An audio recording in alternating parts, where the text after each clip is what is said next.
What is Individual Learning Monitoring Plan?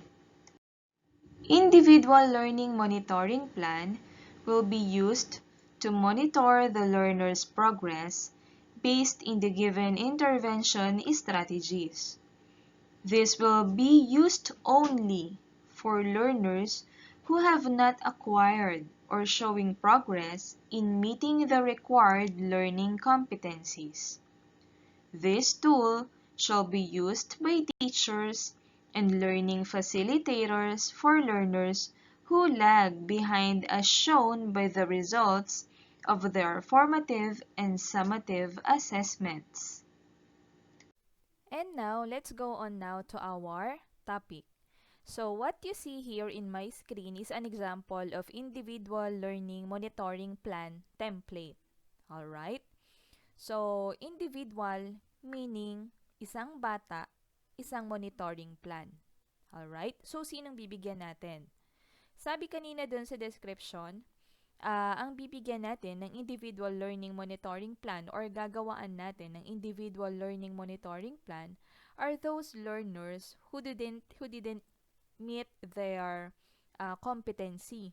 Yung mga competencies na tinuturo natin, hindi nila naunawaan. Or mayroong mga part na lesson na hindi nila naunawaan. So, we have to create an individual learning monitoring plan. Alright? So, here in our template, it's important to have the learner's name, the learner's grade level. So, it's up to you kung anong grade level. And then, it is divided into 7 columns. The first column is the learning area. Second column is the learner's need. Third column is the intervention strategies provided. The fourth one is the monitoring date. And the fifth, sixth, seventh na column is all about the learner status. Okay? Under the learner status, we have the insignificant progress, significant progress, and mastery. Alright? Let's talk about here the first column. Here in the first column, we have the learning area. So, pag sinabi nating learning area, it's all about the subject area that we are teaching. Alright? For example, you have a lesson in mathematics. So, you will write here, mathematics. And then, pwede siguro below that, susulat mo kung ano yung code ng competency na hindi niya naintindihan or naunawaan. Okay? Maaaring naglag yung bata. Okay. So, what's the learner's need? Saan siya nahirapan dun sa lesson sa math? Okay? What lesson? Dito yun sa second column, the learner's need. Okay, knowing the learner's need, we should have or the teacher must provide an intervention strategies. Parang how can we cope with that learner's need? Paano natin ipapaunawa dun sa bata yung competency na hindi niya naunawaan or nahirapan siya? Okay? So here in intervention strategies, we must provide an effective activities, an interactive activities, nang sa ganun ay lalong maunawaan ng bata kung ano yung kanyang pangangailangan o kaya kung ano yung kanyang hindi maunawaan. Alright? If we already provided the intervention strategies, we should have also the monitoring date. Alright? So how long or how short are we going to have or to hold these intervention strategies? Ito ba'y tatagal ng days or weeks? So it depends upon us and it depends upon the ability of the learner. Okay? And then after we have these 4 columns, meron tayong tinatawag na learner status.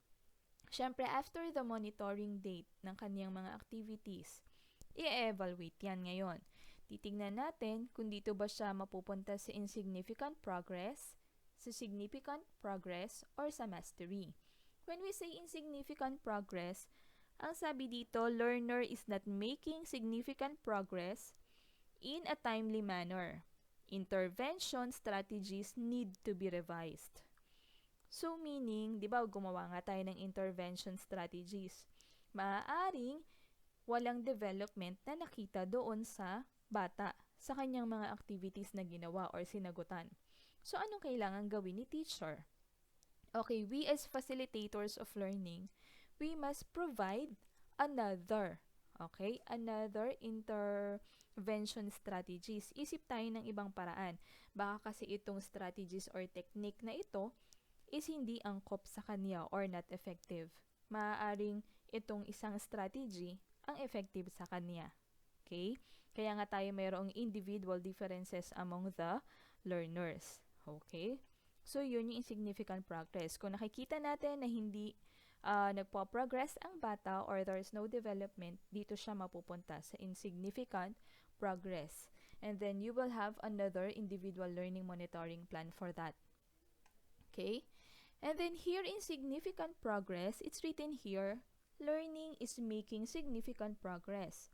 Continue with the learning plan. Okay. So, dito naman sa significant progress, mayroon tayong nakikitang development doon sa bata.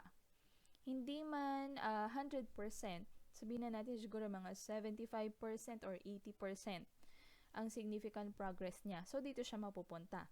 Ano ngayon ang gagawin pag dito siya napunta? Ang sabi ay continue with the learning plan.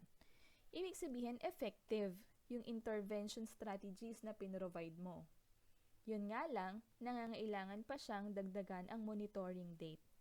Okay? Nang sa gayon ay mapunta siya dito sa ating 3rd or 7th column, which is the mastery. Maaaring dito kasi nakakapagsagot na siya mag-isa, but sometimes he or she still needs guidance. Pero kung halimbawa, the learner can 100% work alone or can 100% answer the worksheets and the activities. Ibig sabihin, master niya na ang competency or lesson. So, dito siya mapupunta sa mastery. Kapag ang learner ay napunta sa mastery, all we have to do is to continue naman to the next level or next lesson. Alright? So, dito tayo mapupunta. So, meaning, ito ang atin dapat na hangarin. So, dito dapat mapunta ng ating learner na nangangailangan ng tulong. Alright? So, ganun po ang paggawa ng individual learning monitoring plan. Hindi po lahat ng estudyante natin, take note, ay bibigyan or gagawa nito. Kundi, yung mga bata lamang na hindi naka-attain or below ang kanilang naunawaan sa ating mga learning competencies na itinuturo. Okay? So, nawa po ay naging maliwanag ito sa inyo. Hope you understand my explanation, which is Tagalog and very brief and concise. So, sa lahat po ng hindi pa nakasubscribe sa ating channel, huwag niyo pong kalimutang i-like ang ating channel, i-subscribe, isama niyo na po ang bell para kayo po ay ma-notify sa mga susunod pa nating sharing at edu vlogs. Huwag pong kakalimutan ang Teacher Naynay TV. Bye-bye! See you on my next edu vlog.